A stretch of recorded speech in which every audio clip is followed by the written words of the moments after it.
আজকের আমার ভিডিও অপরাজিতা ফুল গাছ নিয়ে। আপনাদের অপরাজিতা গাছে যদি এখনও কুঁড়ি আসছে না বা ফুল ফুটছে না, গাছের বেশিরভাগ পাতা যদি হলুদ হয়ে ঝরে পড়ে যাচ্ছে, তাহলে শুধুমাত্র একবার 1 গ্লাস এই তরল খাবার অপরাজিতা গাছের গোড়ায় দিয়ে দেখুন। মাত্র 7 থেকে 10 দিনে পুরো গাছে ফুলে ভরে যাবে। অপরাজিতা গাছ হচ্ছে লতানো প্রকৃতির গাছ, কিন্তু কাটাই ছাঁটাই করে ছোট্ট একটা সুন্দর শেপ দিয়ে আমরা টবেও রাখতে পারি। অপরাজিতা গাছের গ্রোথ সুন্দর করার জন্য এবং সেই গাছ থেকে গাছ ভরা ফুল নেওয়ার জন্য আমাদের ছোট্ট ছোট্ট কয়েকটা টিপস ফলো করতে হবে। তার সাথে সাথে আজকে আমি যে ঘরোয়া জৈব তরল খাবার তৈরি করে গাছের মাটিতে দিয়ে দেখাবো, সেই খাবার যদি আপনারা নিয়মিত গাছের মাটিতে দিয়ে যেতে পারেন, তাহলে মাত্র 7 থেকে 10 দিনের মধ্যে অপরাজিতা গাছ ফুলে ভরে যাবে। তো কী সেই টিপস এবং কী সেই খাবার জানতে গেলে আজকের ভিডিওটি সম্পূর্ণ দেখতে হবে। নমস্কার বন্ধুরা, আমি সোনালি আর আপনারা দেখছেন সোনালিস গার্ডেন। প্রথম টিপস, বন্ধুরা আপনারা কিন্তু আমার এই অপরাজিতা গাছটা দেখতেই পাচ্ছেন। কত ছোট্ট একটা গাছ, অথচ কত ঝোপালো। গাছের পাতা ঘন সবুজ এবং প্রত্যেকটা ডালে অসংখ্য কুঁড়িতে ভরে আছে। তো যে কোনো ফুল গাছ নতুন ডালেই ফুল দেয়, অপরাজিতা গাছের ক্ষেত্রেও তাই, নতুন ডালেই ফুল আসবে। সেই জন্য আমাদের পুরনো ডালগুলো কেটে দিতে হবে। আপনারা যদি ফেব্রুয়ারি মাসের শেষ দিকে কিংবা মার্চ মাসের মধ্যে অপরাজিতা গাছের ডাল কাটাই ছাঁটাই করেছেন, গাছের গ্রোথ যদি ঠিকমতো না হচ্ছে এবং কুঁড়ি যদি না আসছে, তাহলে সেই গাছকে আরও বেশি ঝোপালো করার জন্য আপনাদের বারবার পিঞ্চিং করতে হবে।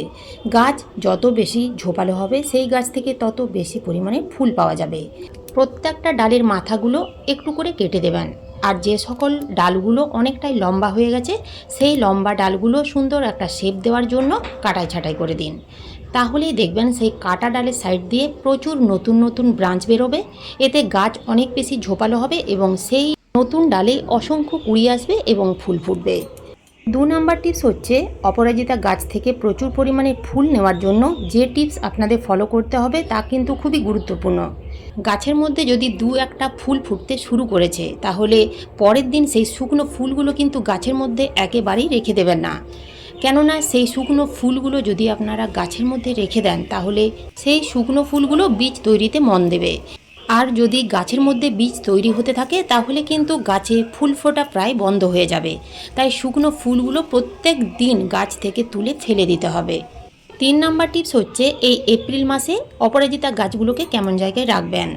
বন্ধুরা, এই এপ্রিল মাসে প্রচণ্ড গরমে গাছগুলোকে এমন জায়গায় রাখুন যেখানে সকালবেলায় 2 থেকে 3 ঘন্টা রোদ পায় এবং বিকেলবেলায় 1 থেকে 2 ঘন্টা কিংবা 3 ঘন্টা রোদ পায়। দুপুরের কড়া রোদ থেকে গাছগুলোকে বাঁচিয়ে রাখতে হবে, তা না হলে গাছের পাতা হলুদ হয়ে ঝরে পড়ে যাবে। 4 নম্বর টিপস হচ্ছে জল। এই সময় অর্থাৎ এই প্রচণ্ড গরমে গাছের মাটিতে সকালে এবং বিকেলে প্রয়োজন মতো জল দিতে হবে। যদি দেখেন সকালে জল দিলে গাছের মাটি পুরো বিকেলেও ভিজে থাকছে বা স্যাঁতসেঁতে থাকছে, তাহলে পরের দিন সকালে গাছের মাটিতে এবং গাছে পুরো ভর্তি করে অর্থাৎ টব ভর্তি করে জল দেবেন।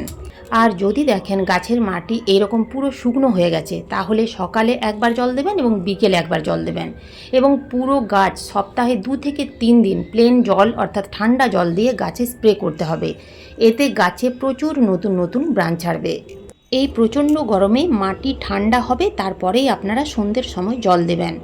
গরম মাটিতে জল দেবেন না, তাতে কিন্তু গাছের ক্ষতি হতে পারে। এর পরের যে টিপস আপনাদের ফলো করতে হবে তা হলো, মাঝে মধ্যে অর্থাৎ মাসে 2 বার 15 দিন অন্তর গাছের মাটি আলগা করে একটু খুশে দিতে হবে। এতে মাটির ভেতরে খুব ভালোভাবে আলো বাতাস চলাচল করতে পারবে। 6 নম্বর টিপস হচ্ছে, গাছের মাটিতে যদি কোনো রকম আগাছা জন্মায়, তাহলে সেগুলো তুলে ফেলে দিতে হবে। এছাড়াও এই যে গাছের গোড়া নিচ দিকে যদি কোনো ছোট ছোট ডালপালা বের হয়, তাহলে সেগুলো কেটে ফেলে দিয়ে গাছের গোড়া ঠিক এই রকম পরিষ্কার রাখতে হবে।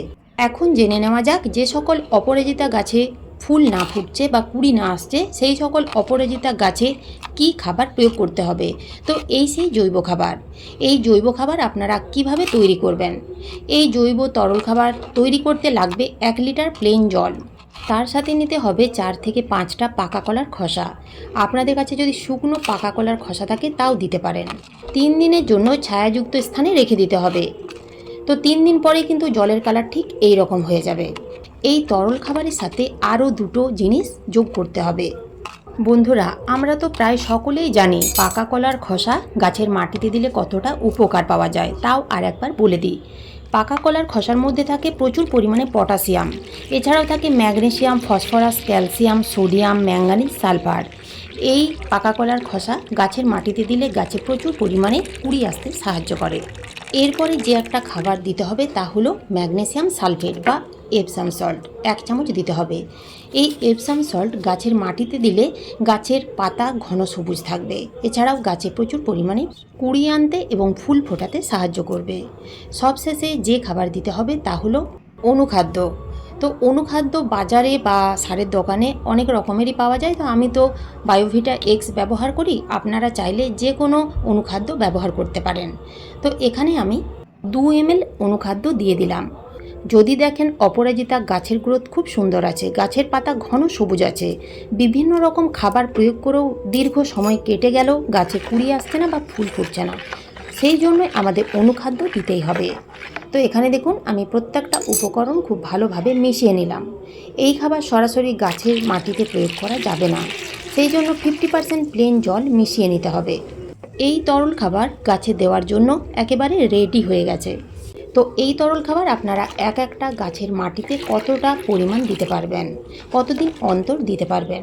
তো এই খাবার আপনারা গাছের মাটিতে প্রত্যেক সপ্তাহে অর্থাৎ 7 দিন অন্তর দিয়ে যান। এই তরল খাবার আপনারা সন্ধ্যের সময় গাছের মাটিতে প্রয়োগ করবেন, কিংবা একেবারে ভোরবেলায়। রোদ্দুরে কখনোই এই খাবার দেবেন না, এতে গাছের ক্ষতি হতে পারে। শুধুমাত্র একবার প্রয়োগ করলেই আপনারা দেখবেন গাছে কুঁড়ি চলে এসেছে। যদি প্রত্যেকটা ডালে কুঁড়ি না আসে তাহলে দ্বিতীয়বার দিয়ে দেখুন। আমি গ্যারেন্টি দিয়ে বলতে পারি আপনাদের অপরাজিতা গাছে অসংখ্য কুঁড়িতে ভরে যাবে, গাছের পাতা ঘন সবুজ থাকবে, একটা পাতাও হলুদ হয়ে ঝরে যাবে না। অপরাজিতা গাছ ভালো রাখার জন্য আপনাদের সবশেষে যে টিপস ফলো করতে হবে তা হলো প্রত্যেক মাসে 2 থেকে 3 বার কিংবা 10 থেকে 12 দিন অন্তর গাছে কীটনাশক এবং ছত্রাকনাশক স্প্রে করতে হবে।